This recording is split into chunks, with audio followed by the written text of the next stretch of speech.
was to simply pay attention to my breath, and when my mind wandered, to bring it back. Sounded simple enough, yet I'd sit on these silent retreats, sweating through t-shirts in the middle of winter. I'd take naps every chance I got because it was really hard work. Actually, it was exhausting. The instruction was simple enough, but I was missing something really important. So why is it so hard to pay attention? Well, studies show that even when we're really trying to pay attention to something, like maybe this talk, at some point about half of us will drift off into a daydream or have this urge to check our Twitter feed. So what's going on here? It turns out that we're fighting one of the most evolutionarily conserved learning processes currently known in science, one that's conserved back to the most basic nervous systems known to man. This reward-based learning process is called positive and negative reinforcement, and basically goes like this. We see some food that looks good. Our brain says, calories, survival. We eat the food, we taste it tastes good. And especially with sugar, our bodies send a signal to our brain that says, remember what you're eating and where you found it. We lay down this context-dependent memory and learn to repeat the process next time. See food, eat food, feel good, repeat. Trigger, behavior, reward. Simple, right? Well, after a while, our creative brains say, you know what? You can use this for more than just remembering where food is.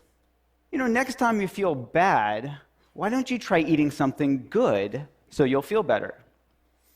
We thank our brains for the great idea. Try this and quickly learn that if we eat chocolate or ice cream when we're mad or sad, we feel better. Same process, just a different trigger. Instead of this hunger signal coming from our stomach, this emotional signal, feeling sad, triggers that urge to eat. Maybe in our teenage years, we were a nerd at school, and we see those rebel kids outside smoking, we think, hey, I want to be cool, so we start smoking. The Marlboro Man wasn't a dork, and that was no accident. See cool, smoke to be cool, feel good. Repeat. Trigger, behavior, reward. And each time we do this, we learn to repeat the process, and it becomes a habit. So later, feeling stressed out triggers that urge to smoke a cigarette or to eat something sweet. Now with these same brain processes, we've gone from learning to survive to literally killing ourselves with these habits. Obesity and smoking are among the leading preventable causes of morbidity and mortality in the world. So back to my breath. What if instead of fighting our brains or trying to force ourselves to pay attention, we instead tapped into this natural reward-based learning process, but added a twist? What if instead we just got really curious about what was happening in our momentary experience? I'll give you an example. In my lab, we studied whether mindfulness training could help people quit smoking. Now, just like trying to force myself to pay attention to my breath, they could try to force themselves to quit smoking.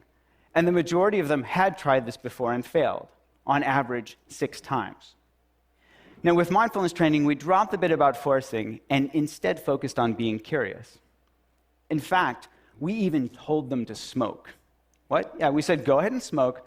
Just be really curious about what it's like when you do. And what did they notice? Well, here's an example from one of our smokers. She said, mindful smoking smells like stinky cheese and tastes like chemicals. Yuck. Now, she knew cognitively that smoking was bad for her. That's why she joined our program. What she discovered just by being curiously aware when she smoked was that smoking tastes like shit.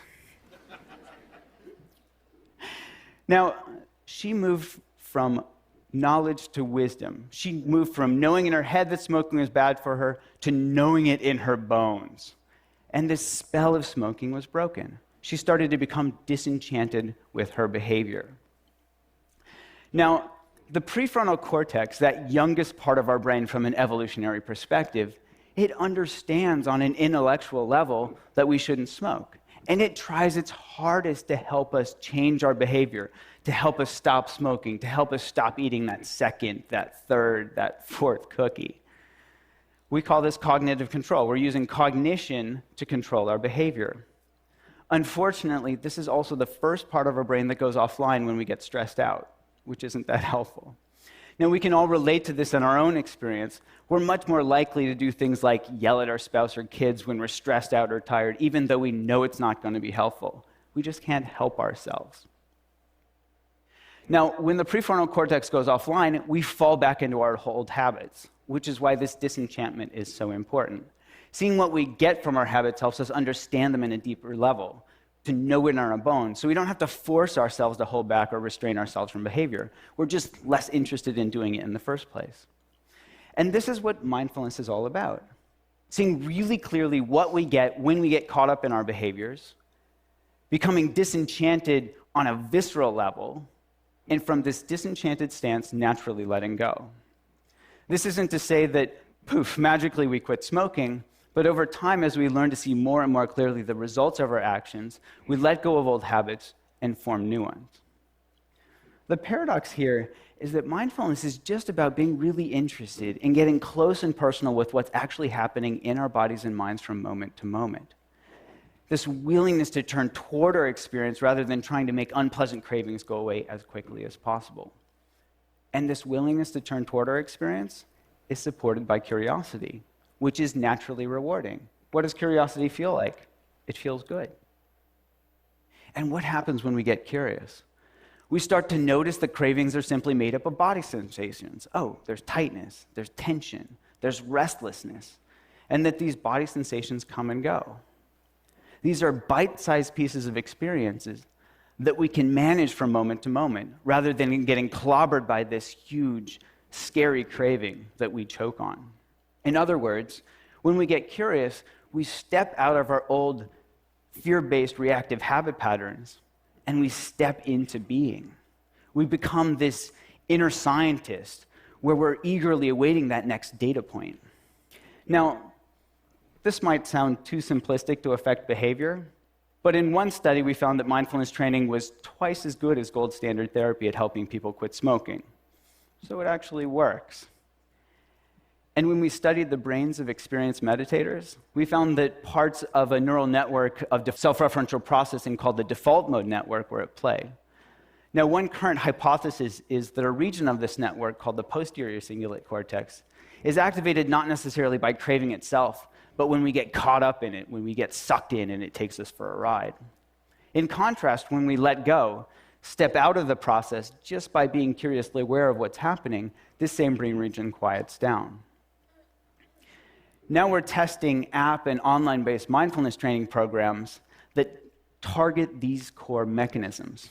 And ironically, use the same technology that's driving us to distraction to help us step out of our unhealthy habit patterns of smoking, of stress eating, and other addictive behaviors. Now remember that bit about context-dependent memory? We can deliver these tools to people's fingertips in the contexts that matter most. So we can help them tap into their inherent capacity to be curiously aware right when that urge to smoke or stress eat or whatever arises. So if you don't smoke or stress eat, maybe the next time you feel this urge to check your email when you're bored or you're trying to distract yourself from work, or maybe to compulsively respond to that text message when you're driving, see if you can tap into this natural capacity. Just be curiously aware of what's happening in your body and mind in that moment. It will just be another chance to perpetuate one of our endless and exhaustive habit loops.